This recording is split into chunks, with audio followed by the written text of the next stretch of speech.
ऐसे ही शेख तकी ने एक दिन कहा भाई ये तो नहीं बात बनी, ये तो इसका तो जो नज़रों से नहीं गिरा राजा के, तो उसने स्कीम बनाई अपने मुसलमानों से सबसे मिलकर कहा कि भाई ये जादू जंतर करता है, और लड़का जो जल प्रवाह कर दिया गया था वो जीवित था, वो सदमे में था, और सदमे वाले कोई जादू जंतर करने वाले जीवित कर ही देते हैं। भाई इसको हम तब मानेंगे ये अल्लाह की जात है, इसमें कोई शक्ति है। मेरी पुत्री जो कब्र में दबा रखी है, शेख तकी पीर की पुत्री, कुछ दिन मरे हो गए थे उसको, और वो कब्र में दबा रखी थी, महीने या 20 दिन या जीते 2 महीने की 6 महीने की थी। और कहने लगा जब जानो मैं इसको मेरी बेटी को जीवित करके दिखा दे। फिर वही समस्या पैदा करती। सिकंदर लोधी फिर टेंशन में। कबीर परमेश्वर ने कहा कि टेंशन ना करो राजन, कह दो इसको, शेख तकी को कह दो कि मुनादी करवा दे, आसपास अनाउंसमेंट करवा दे कि आज से तीसरे दिन वो लड़की जीवित की जाएगी जो कब्र में दबी हुई।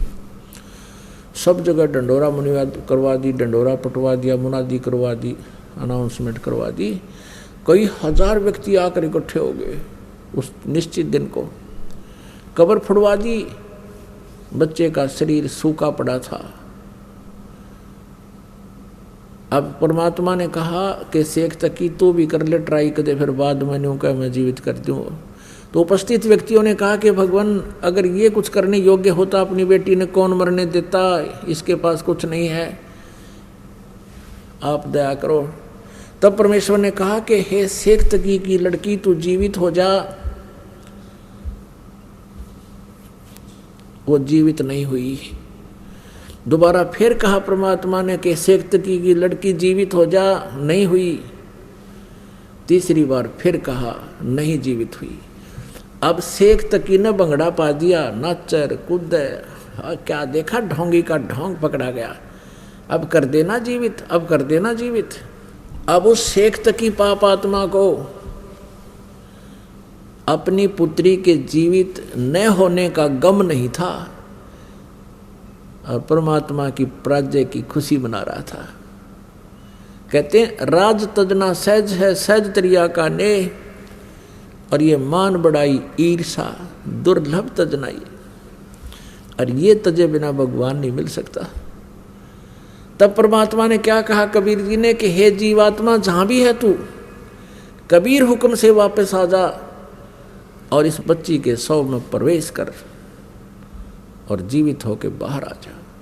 इतना कहते ही उस शरीर में हलचल हुआ, ऐसे कंप कपी, और एकदम वह बेटी खड़ी हुई। 12-13 वर्ष की उम्र की आयु थी उस समय उस लड़की की भी, और बाहर आकर दंडवत प्रणाम किया कबीर परमेश्वर को। सबने कहा कमाल कर दिया भगवान, कमाल कर दिया। कोई 1000 व्यक्ति इकट्ठे थे, देख रहे थे इस दृश्य को। कमाल कर दिया, कमाल कर दिया। लड़की का नाम कमाली रख दिया, अपनी बेटी के रूप में अपने पास रखा। अब कबीर परमेश्वर जी ने कहा कि जा बेटी अपने पिता शेख तकी के साथ। तब लड़की ने 1.5 घंटा तक प्रवचन किए कि मेरा और शेख तकी जी का जितना संबंध था पुत्री और पिता का, वो समाप्त हो चुका था। मेरी आयु मनुष्य की शेष नहीं थी अब। उस लड़की ने कहा कि हे श्रोताओ, ये पूर्ण परमात्मा है, ये कबीर अल्लाह है, ये अल्लाहु अकबर हैं, ये स्वयं उतरे हैं। अपने पिछले जन्म की कई कहानी सुनाई कि पहले जन्म में मैं एक राबिया नाम की लड़की थी, ये परमात्मा मुझे वहाँ भी मिले थे। 4 वर्ष मैंने इनकी भक्ति की थी, फिर वह साधना त्याग दी थी, लोक लाज में आ गई थी। उसके कारण मुझे फिर एक और मनुष्य जीवन मिला बंसुरी का, और तीसरा जन्म मुझे आज ये कमाली का मिला था। ये भी मेरा उस भक्ति के, उस 4 साल की भक्ति जो मैंने की थी, उसके कारण ये 2-1.5 मेरे अनमोल जन्म मुझे मिले थे। और अब मेरी कोई शेष जीवन नहीं था। ये पूर्ण परमात्मा आए हैं। मैंने भी गलती की थी लोगों, अब मैं बोलूँगी नहीं इस भगवान को। इन्होंने मेरी दिव्य दृष्टि खोल दी है और मुझे पिछला ज्ञान हो गया है। उसके बाद वो लड़की ने धिक्कार दिया उस शेख तकी को कि तू मनुष्य नहीं शैतान है। भगवान आए हैं तो ईर्षा कर रहा है। वो कहता है इसने मेरी लड़की को बहका लिया, जद्दू जंत्र कर दिया, इस पर कोई प्रेत छोड़ दिया, इसकी ओर ही बोल रही है। माना नहीं वो नालायक।